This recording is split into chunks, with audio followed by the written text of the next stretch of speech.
नमस्कार, आप देख रहे हैं न्यूज 18। मैं हूं आपके साथ मेनका चौधरी। लखनऊ से बड़ी खबर, आईएएस के साथ कई आईपीएस अधिकारी भी कोरोना संक्रमित हैं, होम आइसोलेशन में हैं। DGP HC Awasthi, IPS Kamal Saxena, Jyoti Narayan, DIG security doctor Sunil Gupta, SSP Bulandshahr, SSP Bareilly corona positive हैं। कई आईपीएस अधिकारियों की कोरोना रिपोर्ट पॉजिटिव आई है। इससे पहले अलग अलग दिनों में बीते 10 दिन के अंदर ही उत्तर प्रदेश में 2 दर्जन से ज्यादा आईएएस अधिकारी कोरोना पॉजिटिव हुए और अब देखिए बड़ी संख्या में आईपीएस अधिकारियों की रिपोर्ट भी कोरोना पॉजिटिव आ रही है। वहीं मुख्यमंत्री भी कोरोना से संक्रमित है, कई और मंत्री भी कोरोना संक्रमण की चपेट में हैं। कोरोना की चपेट में जो आईएएस अधिकारी हैं उनमें लखनऊ के डीएम अभिषेक प्रकाश, एसीएस उद्यान मनोज सिंह, एसीएस सचिवालय प्रशासन हेमंत राव और आईएएस कंचन वर्मा कोरोना की चपेट में हैं। इनके साथ ही 2 दर्जन से ज्यादा बताई जा रही है आईएएस अधिकारियों की संख्या जो इस वक्त कोरोना संक्रमण की जद में है।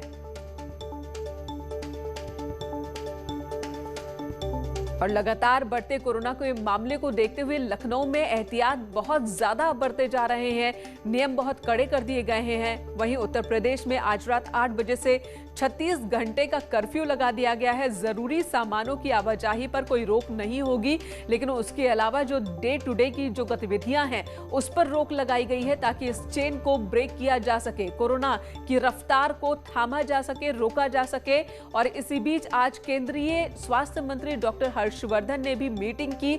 11 राज्यों के स्वास्थ्य मंत्रियों के साथ ये मीटिंग की और साथ ही साथ निर्देश दिए और बताया कि क्या कदम पूरे भारत में उठाया जा रहा है। उत्तर प्रदेश की बात करें तो यहां पर भी 27,000 से ज्यादा केस बीते 24 घंटे में सामने आए, जिसमें बड़े पैमाने पर अब अधिकारियों के नाम भी शामिल हैं जो कोरोना की चपेट में इस बार।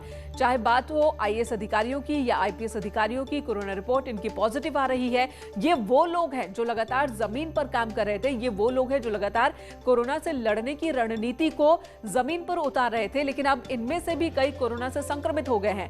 ऐसे में चुनौती बहुत ज्यादा बढ़ गई है इस वक्त उत्तर प्रदेश शासन और प्रशासन के सामने। अनामिका, चुनौती बहुत बड़ी हो गई है। 2 दर्जन से ज्यादा आईएएस अधिकारी, अब बड़ी संख्या में आईपीएस अधिकारियों के नाम भी सामने आने लगे हैं जो कि कोरोना से संक्रमित हैं। ऐसे में अब जो सवाल है वो ये है कि काम कैसे चलेगा। देखिए, इसीलिए लगातार मुख्यमंत्री योगी आदित्यनाथ कोरोना पॉजिटिव होने के बावजूद अपने आवास से वर्चुअली बैठक करके ये जो व्यवस्थाएं हैं, फिर चाहे वो हॉस्पिटल की हो या बेड की हो या ऑक्सीजन की हो, सबको लेकर वो लगातार प्रयास कर रहे हैं और रोज हम नए और बड़े फैसले देख भी रहे हैं। आज ही मुख्यमंत्री योगी आदित्यनाथ ने प्रदेश में 10 नए ऑक्सीजन प्लांट लगाने के लिए निर्देशित किया है। साथ ही साथ ये भी कहा है कि स्वास्थ्य मंत्री ऑक्सीजन प्लांट पर नजर रखेंगे, क्योंकि ये भी खबर सामने आ रही है कि राजधानी से लेकर प्रदेश के अलग अलग हिस्सों में ऑक्सीजन की बहुत ज्यादा सप्लाई हो रही है, जरूरत भी पड़ रही है, साथ ही साथ कालाबाजारी भी हो रही है। तो इस पर नजर रखने के लिए स्वास्थ्य मंत्री चयनित किए गए हैं, मुख्यमंत्री की ओर से निर्देशित किए गए हैं। जिम्मेदारी तय की जा रही है अधिकारियों की और जो लोग संक्रमित हो रहे हैं उनकी जगह पर दूसरे को जिम्मेदारी भी दी जा रही है। अनामिका बने रहे हमारे साथ। एक और जो बड़ा फैसला उत्तर प्रदेश में लिया गया, सीएम योगी ने 35 घंटे के कोरोना कर्फ्यू के दौरान दिए निर्देश। कामगारों को उनके कार्यस्थलों पर आने जाने की इजाजत होगी। शनिवार रविवार को सभी शादियां बंद स्थानों के अंदर ही होंगी। 50 व्यक्ति से ज्यादा यहां लोग नहीं होंगे। खुली जगहों पर 100 लोगों को मास्क, कोविड प्रोटोकॉल के साथ इजाजत होगी। सभी परीक्षाओं की इजाजत दी जाएगी। परीक्षार्थियों उम्मीदवारों का आईडी कार्ड पास के तौर पर मान्य होगा। सार्वजनिक परिवहन को इजाजत दी जाएगी। राज्य परिवहन की बसें 50% यात्रियों के साथ चलेंगी। अंतिम संस्कार के लिए 20 से ज्यादा लोगों को इजाजत नहीं होगी। तो कई निर्देश दिए गए हैं, इनमें से कुछ नियम ऐसे हैं जो पहले भी थे, दोबारा से उसे याद दिलाया है एक तरह से पीएम मोदी ने कि इसका कड़ाई से पालन होना चाहिए, क्योंकि बीते दिनों धीरे धीरे इन नियमों का पालन नहीं हो रहा था। लोग खुद के स्तर पर भी इसमें छूट ले रहे थे, प्रशासन भी सख्ती नहीं बरत रहा था। लेकिन एक बार फिर से इन नियमों को सख्ती से पालन करवाया जाएगा।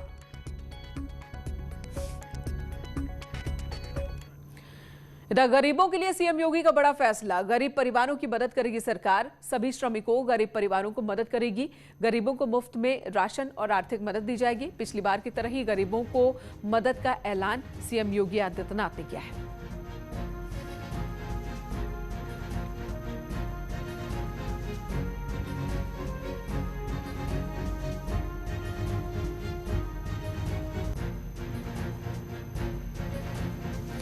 तो पिछली बार की तरह ही इस बार भी जो श्रमिक हैं, गरीब हैं, मजदूर तबके के लोग हैं, उन तक सरकार राहत पहुंचाएगी। कानपुर से अमित गंजू हमारे साथ जुड़ गए हैं, लखनऊ से अनामिका हमारे साथ मौजूद है। अनामिका, जो 35 घंटे के कर्फ्यू की बात हो रही है आज रात 8 बजे से, उसका स्वरूप क्या होगा?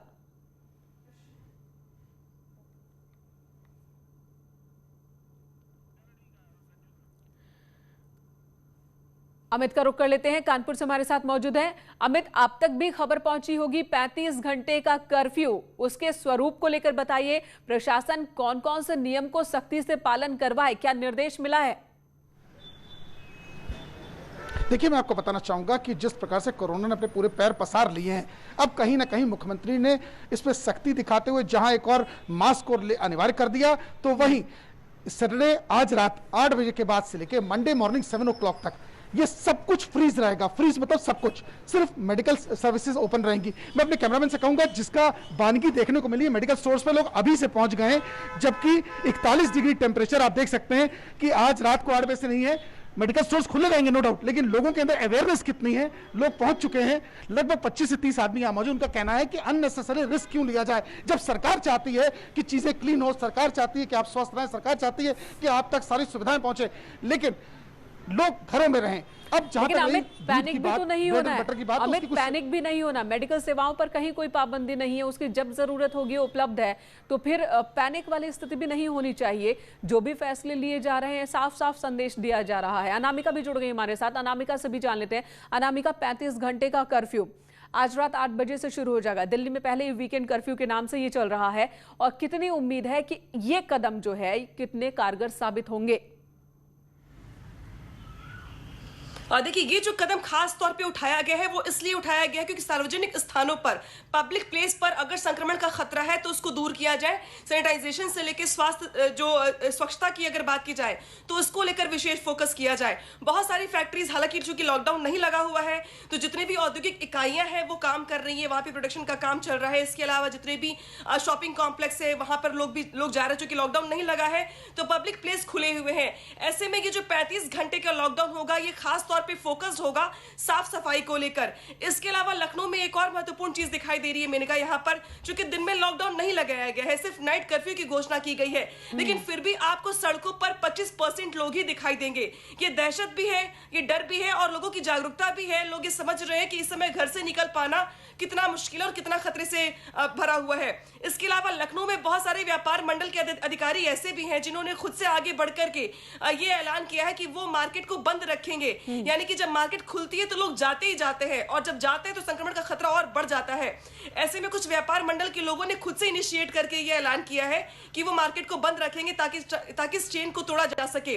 बिल्कुल, और वाकई व्यापार मंडल ने जब फैसला लिया, ये सराहनीय कदम व्यापार मंडल की ओर से। और लखनऊ में जैसा कि आप बता रही हैं कि अब लोगों की संख्या सड़कों पर भी कम दिख रही है, यानी कि एक तरीके से लोगों ने खुद ही स्व लॉकडाउन लगा दिया। उपेंद्र भी हमारे साथ जुड़ चुके हैं वाराणसी से। उपेंद्र, वहां की स्थिति बताइए, तस्वीर दिखाइए कि पहली बात तो मास्क को लेकर जो सख्ती कल ऐलान हुआ कि 1000 पहली बार में 10,000 अगर फिर पकड़े जाते हैं तो, और दूसरा अब ये कर्फ्यू की बात सामने आ रही है 35 घंटे की, तो क्या प्रशासन एक्टिव हो गया उसे लेकर?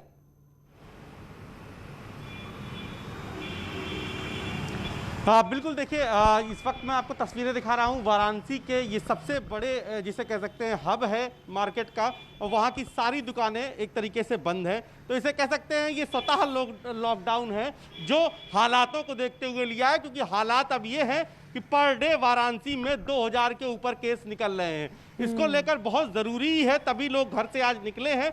आज रात के बाद 35 घंटे का लॉकडाउन है एक तरीके से, तो वो सिर्फ और सिर्फ उसकी कोशिश ये है कि किसी तरीके से जो कोरोना के संक्रमण की चैन है उसको तोड़ा जाए। जो सार्वजनिक बाजार हैं, जो मेडिकल की मंडियां हैं, वहां पर सैनिटाइजर किया जाए, ताकि किसी तरीके से जो ज़्यादा भीड़ भाड़ वाले इलाके हैं, जो ज़्यादा इन्फेक्शन वाले इलाके हैं, उनको किसी तरीके से सैनिटाइज किया जाए। तीसरी बड़ी बात, जो बड़ा कदम उठाया है, इस वक्त मैं अपने दर्शकों को खबर दूं कि जितने भी ऑक्सीजन के डीलर हैं उनके घर के बाहर पुलिस लगा दी गई है। ये इस वक्त की बड़ी खबर है। जो कालाबाजारी हो रही थी, ऑक्सीजन सिलेंडर नहीं मिल रहे थे, उनके घरों के आगे पुलिस लगा दी गई है, पुलिस तैनात कर दी गई है, और साफ तौर पे आदेश है कि सबसे पहले अस्पतालों को ही आप ऑक्सीजन देंगे। इसको लेकर पालन कराने के लिए ये पुलिस लगाई गई है। इसके अलावा ऑक्सीजन की एक नई डिमांड जो है भेज दी गई है। वाराणसी के डीएम, वाराणसी के पुलिस कमिश्नर ने जो कल व्यापारियों के साथ मीटिंग की थी, उसके बाद का यह असर है कि आज उन दोनों की कोशिशें रंग लाई हैं, वाराणसी डीएम की, पुलिस कमिश्नर की। और आपको देखिए पूरी मार्केट इस समय बंद है। बिल्कुल, तो वाराणसी में सड़कें सुनसान, बाजार बंद, ऑक्सीजन की कमी ना हो, कालाबाजारी ना हो, इसके लिए भी कदम प्रशासन की ओर से सख्त उठाए जा रहे हैं। अलाउद्दीन हमारे साथ लखनऊ से जुड़ गए, वहां का भी रुख कर लेते हैं। अलाउद्दीन, लखनऊ की सड़कों का हाल दिखाइए, क्योंकि जरूरी है। अनामिका कह रही थी कि लोगों की संख्या अब कम दिख रही है, जरूरत इस वक्त यही है। देखिए, जो सेल्फ कर्फ्यू लगाया गया था व्यापारिक संगठनों के जरिए से, उसका साफ तौर से असर सड़कों पर है। और खास तौर से आज रात से जिस तरह से 35 घंटे का जो कर्फ्यू चालू हो रहा है, उसके बाद आम लोगों में लगातार जागरूकता देखी जा रही है। लेकिन तमाम चीजों के बीच में जो सबसे अहम बात है कि कुछ विशेषज्ञ मान रहे हैं कि शायद अगर जो है वायरस हवा में फैलेगा तो उससे स्थिति बेकाबू होगी। तो लोगों को मास्क जो इस्तेमाल करने को लेकर के सरकार लगातार फोकस कर रही है। और कल जिस तरह से लोगों के इस्तेमाल करने को लेकर के ही जुर्माना तमाम तरीके का लगाया गया था, उसके पीछे मकसद यही है कि अगर एयर डिजीज पूरा का पूरा मामला होता है तो ऐसे में लोग कम से कम बच सके। क्योंकि जिस तरह तादाद लगातार बढ़ रही है, अस्पतालों में लोगों की तादाद बढ़ रही है, जहां पर जांचें हो रही हैं उन केंद्रों पे लगातार तादाद बढ़ रही है। तो ऐसे में और वो डराने वाले आंकड़े जो लगातार हर रोज हर दिन जो आंकड़े सामने आ रहे हैं कोरोना के, वो डराने वाले हैं। और इसकी वजह है नया स्ट्रेन डबल म्यूटेंट जो कोरोना वायरस का बताया जा रहा है, जिसकी वजह से स्थिति तेजी से बेकाबू ना हो, इसलिए कड़े कदम उठाए जा रहे हैं। धन्यवाद आपका, आप सभी का। पूरी जानकारी, तस्वीरें। लखनऊ से बड़ी खबर आ रही है, काफी बड़ी संख्या में लोगों का लौटना शुरू हो गया है। पूर्वांचल की बसों में बताया जा रहा कि भर भर कर लोग लौट रहे हैं। लखनऊ के पॉलिटेक्निक चौराहे पर लोगों का रेला उमड़ा है। इस वक्त प्रशांत हमारे सहयोगी हमारे साथ मौजूद हैं। प्रशांत, ये लोग कौन है, कहां से आ रहे हैं? निश्चित रूप से अगर बात करें तो ये वो मजदूर हैं जो यहाँ पर काम कर रहे थे, और उसके बाद में जो पंचायत चुनाव है, उन पंचायत चुनाव में भी कईयों की अगर बात करें तो कई अपने वोट डालने को लेकर के भी अपने उम्मीदवार को जताने के लिए भी वहां पर जा रहे हैं। लेकिन कहीं ना कहीं अगर बात करें तो कोरोना को लेकर के डर है। जो बाहरी प्रदेशों से आ रहे हैं वो भी अपने गाँव की ओर जा रहे हैं। जो ट्रेनों में भर भर के आ रहे हैं वो यहाँ पर, अगर राजधानी लखनऊ की बात करें तो राजधानी लखनऊ के पॉलिटेक्निक चौराहे पर परिवार के साथ में कई ऐसे मजदूर नजर आए जो बाहर से आए हुए थे। कईयों ने यह बताया कि पंचायत चुनाव है तो अपने उम्मीदवार को जिताने के लिए भी जा रहे, लेकिन बड़ी संख्या में यहाँ वो मजदूर थे जो संडे कर्फ्यू की अगर बात करें, आप नजर बनाए रखे, क्या इंतजाम, क्या व्यवस्था प्रशासन की ओर से, उस पर भी निगाह अपनी बनाए रखे। इधर टीम 11 के साथ सीएम योगी की मीटिंग में बड़ा फैसला लिया गया। हॉस्पिटल्स में 36 घंटे के लिए ऑक्सीजन की सप्लाई, ऑक्सीजन आपूर्ति के लिए बनेंगे 10 नए ऑक्सीजन प्लांट। ऑक्सीजन प्लांट पर स्वास्थ्य मंत्री नजर रखेंगे। साथ ही अवध शिल्पग्राम में नया कोविड-19 अस्पताल तैयार होगा। ये एक बड़ा फैसला लिया गया सरकार की ओर से। सरकारी अस्पतालों में इमरजेंसी छोड़कर जनरल ओपीडी की सेवाएं बंद रखी जाएंगी अगले कुछ दिनों तक। सीएम आरोग्य स्वास्थ्य मेले का आयोजन 16 मई तक के लिए स्थगित कर दिया गया है।